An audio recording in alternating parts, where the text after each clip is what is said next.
दोस्तों, हमारे देश में राजनीति का जो गिरता स्तर है उससे हमें साफ दिखाई दे रहा है कि देश में अब माहौल भी फिल्मों के लिए ऐसा ही बनता जा रहा है। शायद यही कारण है कि गदर 2 जैसी फिल्म हिट हो जाती है, द केरला फाइल्स चल पड़ती है, द केरला स्टोरी चल पड़ती है, द कश्मीर फाइल्स चल पड़ती है, लेकिन कश्मीर फाइल्स बनाने वाले विवेक अग्निहोत्री की द वैक्सीन वॉर को कोई देखने नहीं जाता, मिशन रानीगंज को कोई देखने नहीं जाता, जबकि दोनों अपने आप में एक अच्छी फिल्म है। और जब लोगों से पूछा गया कि इसमें क्या कमी थी, तो दबे शब्दों में यही आता है कि इसमें वो मसाला नहीं था। क्योंकि मसाला क्या है, जब आप 2 धर्मों के लोगों को लड़ाएं, 2 जाति के लोगों को लड़ाएं, किसी एक को नीचा दिखाएं, तभी मज़ा आता है। हमारे यहाँ वैसे भी देशभक्ति की परिभाषा ये हो चली है कि आप पाकिस्तान को अगर गाली देते हैं, चाइना को अगर गाली देते हैं, तो आप सच्चे देशभक्त हैं। और अब आम जनता को भी ऐसी ही फिल्में देखने में मज़ा आता है जहाँ पर हिंदू मुस्लिम का मसाला हो, या किन्हीं भी 2 धर्मों, 2 संप्रदायों या फिर 2 जातियों को आपस में लड़ता हुआ दिखाया गया हो। हम इस हद तक इस माहौल के आदी हो चुके हैं कि थोड़ी देर के लिए भी एक फ़िल्म देखने के नाम पर भी हम इससे खुद को अलग रख के नहीं देख सकते। ये आने वाले समय की बहुत ही भयावह तस्वीर हो सकती है। आने वाले समय में इससे और परेशानियां बढ़ सकती हैं, क्योंकि हमने अपने राजनेताओं के भाषणों में भी नफ़रत को ढूंढना शुरू कर दिया है।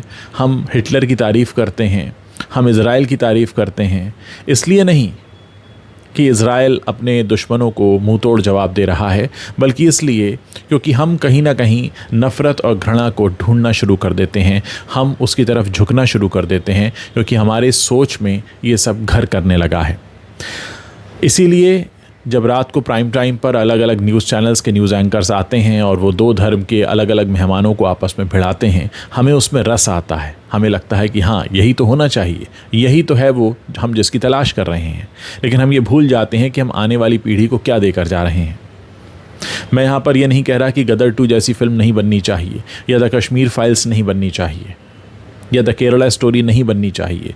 पर सवाल ये है कि अगर हम वाकई एक अच्छा सिनेमा देखना चाहते हैं, देश को सुधारने वाला सिनेमा देखना चाहते हैं, तो फिर हमें मिशन रानीगंज से क्यों प्रॉब्लम हो जाता है, हमें द वैक्सीन वॉर से क्यों प्रॉब्लम हो जाता है। और द वैक्सीन वॉर तो आप सबके प्रिय विवेक अग्निहोत्री ने ही बनाई थी, क्योंकि इन्होंने ही जब द कश्मीर फाइल्स बनाई तो आपने बढ़कर वाहवाही की। लेकिन द वैक्सीन वॉर में आपको वो मसाला नहीं मिला, क्योंकि असल में आप उस मसाले की तलाश में हैं। दोस्तों, नफ़रत और घृणा की एक आदत पड़ जाती है और हमारे देश के आज के राजनेता उसका फ़ायदा उठाते हैं, आपको आपस में लड़ाते हैं और ख़ुद चुनाव जीतकर गद्दी पर बैठ जाते हैं। और आप उनके सामने वो जो 2 मुर्गों की लड़ाई होती है उसकी तरह लड़ते रहते हैं।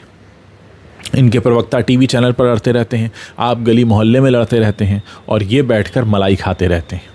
ये एक तरह से देश को बीमारी लग चुकी है, देश को जंग लग चुका है, और नफ़रत के बिना ऐसा लगता है हमें जैसे हमारा खाना भी हजम नहीं हो रहा।